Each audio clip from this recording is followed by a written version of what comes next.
Hi, this is Melissa. I said I was going to try to show you guys how I do a double hammock and try to get my chest belt a little bit tighter and have her legs not pinned so much. I'm going to give this a try. First, I'm just going to start. My middle marker is right here. That's going to end up being in the middle of my chest, so I'm going to reach around and feel just about right here is where my baby is going to go.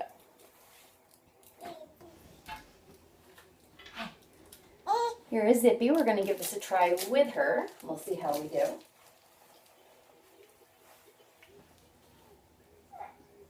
Hi. Hello. So I'm going to get Zippy up on my back. The first thing I like to do with any back carry is I pin the top rails so I can make a seat. I'm going to pin both of these under my chin and reach back through her legs. Make a very nice deep seat. This one here is my short pass, so I'm going to keep that over. This one here I'm going to take under. What I like to start doing right away on my double hammock is I make sure that this is only to the back of her knee as opposed to coming down any further. And likewise on the other side, it's only to the back of her knee instead of coming any further. So I'm going to make sure this is all gathered up nice and tight. I really quickly, keeping all this tension here, pass it kind of over to the middle of my chest, quickly pass that over so that this rebozo pass that's under my shoulder is coming underneath this pass. And again, bring this all the way, and I'm kind of keeping all this tension here as I go. If I need to keep one hand on Zippy.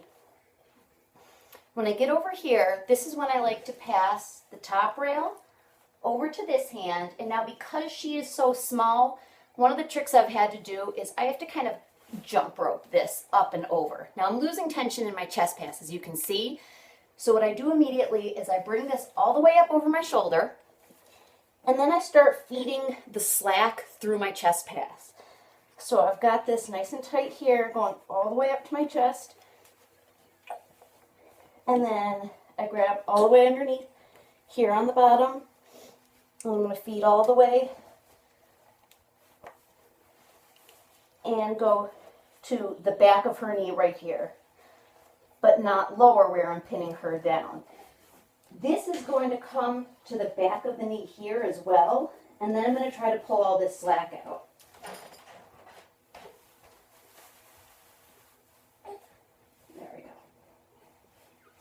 So right now I've got this chest pass is really nice and tight. I really pull hard on this to get all that extra slack out. Then I'm going to go right back around, and you can see this only went to the back of her knee. So I'm making that first pass going over the first leg and then under the second leg. And then this one here, gonna go over the first leg, under the second leg, and then tying off. And I have tied a double knot. You can see this chest pass is really, really pretty tight.